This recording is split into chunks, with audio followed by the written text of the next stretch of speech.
If the economy doesn't really start improving much and funding from the state continues to decrease, what areas would you personally think the city could look at for cutting spending and saving money? For cutting spending and saving money, that's a difficult situation, because one of the issues that we run into is, in cutting anything, you have to look at that. You have to look very closely at that. I'm not in favor of cutting the city staff. If it has to happen, it would have to happen if something dramatic happened. I don't see that right now. The budget's in pretty good shape. Brawley kind of benefited from the Super Walmart, I think, coming in terms of sales tax revenue, and so I don't think Brawley's in that same position.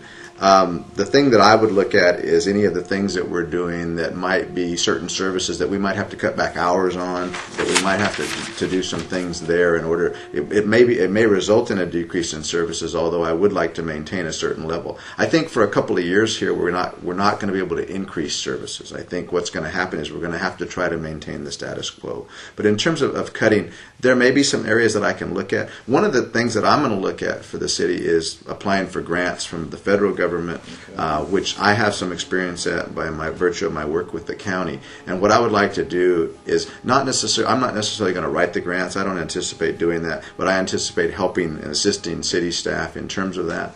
I've also gone to Washington, D.C. I've gone to Sacramento. I can probably go up and talk to Filner, the people in charge of government, the people that are working on those things, and I think I can influence some positive influence for the city in terms of grant. And I've written some grants. I've helped them with the Enterprise Zone grant, and I've also done some things where we've gotten grants down here. We just got the 2 grants from the CEC down here for workforce development. So I think I can assist in that, and maybe we can buoy up our budget a little bit with those grant monies and maybe keep people employed. I have a real need for, in terms of the fire department to we know we're going to have an east side fire department. We know one's going to be on that east side of town.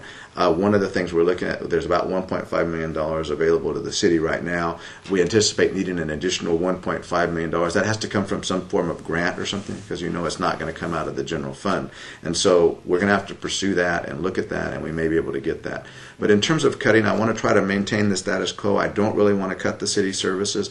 There may be things that we do, special programs that we do, special things that we do that we might be able to eliminate in terms of cutting.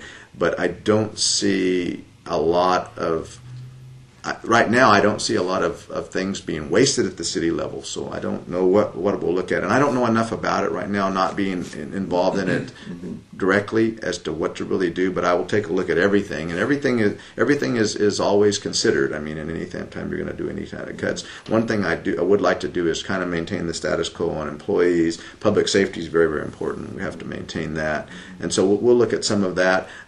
There may be some programs that are not quite as critical that we could cut back on a little bit, but certainly want to maintain recreational programs for youth and the libraries and all of that. But we certainly have to take a look at that. Okay. Hey, you mentioned the fire station. How desperate or how strong is the need, you think, for a fire station on the east side of town? I think it's a need right now, but I think with the growth that we had that kind of slowed down, maybe the need isn't quite as critical. But I think with the bypass going in, and as we talked about with the businesses going over in that area, it would be nice to have a quicker response time, I think, to that type of thing. So maybe in terms of the fire station, we're kind of looking at the future.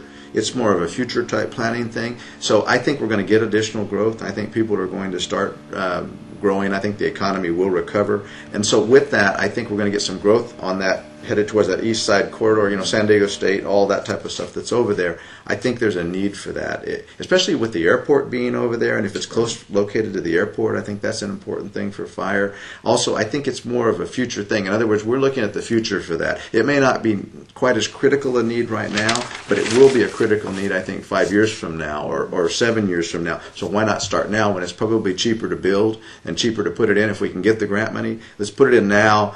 The only critical issue that I see with the fire station is not so much obtaining the money to build it, it's obtaining the money to maintain it. Right. Over time. You're talking about 6 employees possibly on board. You're talking, and I don't know whether that's additional or whether that's just utilizing existing employees. It's probably some additional employees in order to maintain that. So your maintenance is the bigger issue. They did talk about that in the last meeting. They talked about maybe making it energy efficient. They talked about maybe some solar for electrical. They talked about all that because really the maintenance is the bigger thing. But I think Brawley, they have a new fire truck. They have a new engine, I think.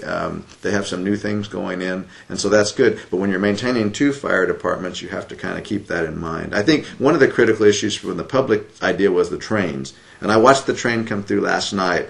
And it comes through relatively fast.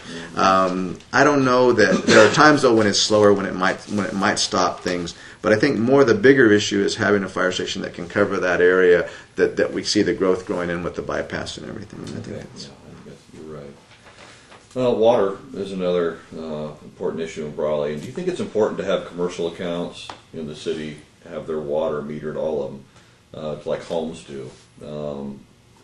And if you think that's important, how is the city going to achieve that?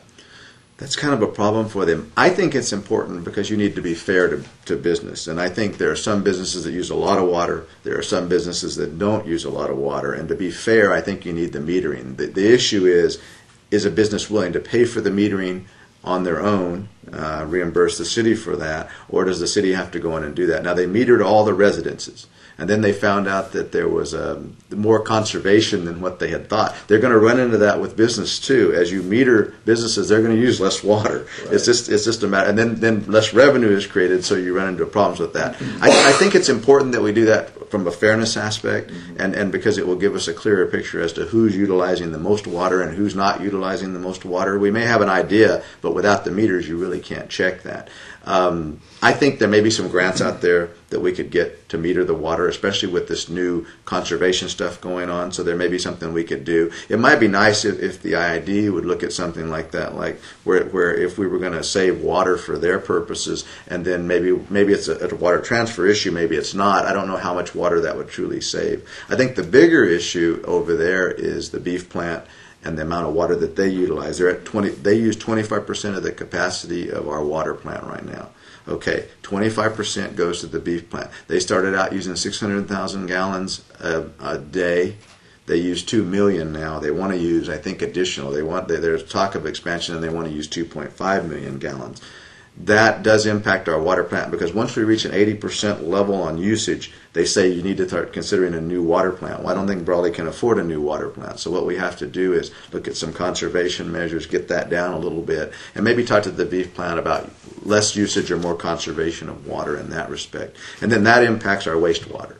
So you can kind of see what goes on there. But I think it's important to meter the businesses. I think we're going to have to approach that in maybe a limited way, and we're going to have to do that maybe in phases, or do that over the course of the next 3 to 5 years and get that done. Because the reality is the residents feel, I believe the residents feel that they're paying more than their fair share.